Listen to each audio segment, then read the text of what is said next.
Welcome, everyone, and thank you all for taking your time to come and celebrate the life of our beloved father. To say that he was an interesting person is understatement. If you read on the back, I just want to say Sally wrote a lovely story about Dad's life and everything, and marriages, important dates. But I'm going to skip the important dates because just telling you things we know about this guy. So, 14 years ago, when Mom died, I thought Dad wouldn't make it 6 months without her. She was his everything.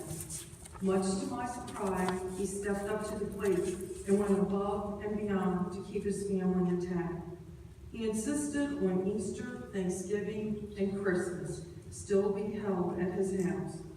We were so lucky to have him for so long. Dad wasn't a man of many words, but what he said is what he meant. He always taught us that hard work, respecting others, and that your word is your bond should be a way of life. For Dad's 90th birthday, the gang got together and asked me to make up a story about him. I thought it would be fun to pull a trick on all the sisters and brother and make it about his children. I asked Dad, would you like to say something about each child? He looked at me like I had two heads and I said, okay, buddy, it's all about you. He just loved that for me. It was a happy time. Mm-hmm. For his funeral, I asked each child about a funny memory of Dad. And it went like this. Anne said, I remember the time when Dad built a duck pen back. After finishing the pen, he went to put the tools away, only to find the ducks were following him. Wendy remembered when Dad would put her on the tractor to plow the fields and leave the choke open so that he got free help, even though she couldn't reach the pedals. Jane was a little harder to get an answer out of because apparently most of her stories were about spankings. She did recall the day that Dad brought her pony Fireball into the kitchen. I don't know what he was thinking. Granny remembered fondly of how our gumball tree in the backyard had a lot of branches missing, from where Dad would come up out of the woods and grab a branch, strip the leaves off, and leave the gumballs and take care of business.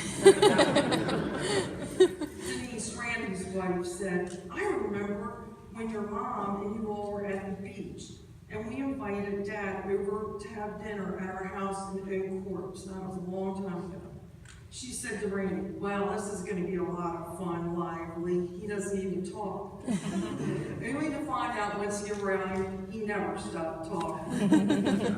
Sally said she remembered when she asked Dad if he was going to watch the show, The Biggest Loser.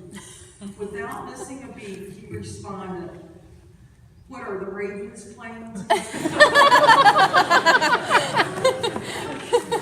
Amy remembered the time when she and Sally shared a room, and she decided to pour pixie dust, which was glitter, all over Sally while she slept. That didn't go over so well. Sally started yelling, and Dad told Amy to stop. Well, when Amy heard just stop, she was thinking, that wasn't very bad. I think I'll do that one again. So the pixie dust flew. This time, Dad came in the bedroom with his boxers on, so he had no belt. He had to spank Amy with a slipper. So I guess that leaves me. I have several favorites. When I was getting married to Dave, he had very long hair. Dad was not a fan of that hair. On my wedding day, he came out with a wig on and said, if you can't beat them, join them. When we were younger, every night we would gather around the crowded dinner table. One night we had Jell-O for dinner.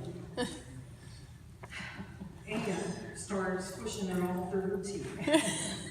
Then we all joined in. Dad told us to stop, and we did.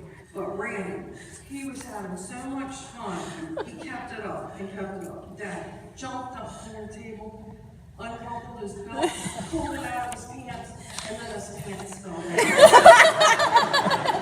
That was good. Everybody happy with it. Several years back, I found this funny t-shirt. I thought my dad had made it. It read, "Merry Christmas, now go home." I bought it and took it to Dad's and said, "Would you please put this on for Christmas for me?" Much to my delight, he did. And I believe it was because he really meant it. Over the years, Dad had many friends and family that he would be willing to do anything for.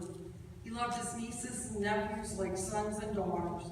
The Conti family, they were our extended family, and Dad loved them all unconditionally. So, as they say, life comes full circle. And as Dad drove less and less, Mark, Joshua, Amy, Sally would show up to take him to the shore. The Contis would show up at any time for anything. About 3 weeks before Dad died, they came over to the house in the blistering heat. They were all out there pulling weeds and came to sing him. I told Dad, "You are one lucky man to have friends that love you like that."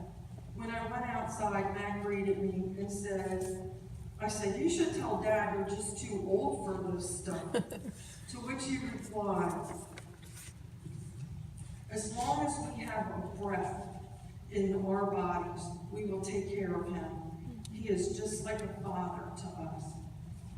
It can't be overlooked the love of Dad's son-in-laws and daughter-in-law had for him also. Some people can't even get their own children to help them, but Kevin, Bill, and Glenn were right there with tender, loving care during his final days on earth. Now that's a blessed man. Make sure to build a lifetime of memories with your family and friends, and you will see all the fruit that comes to bear.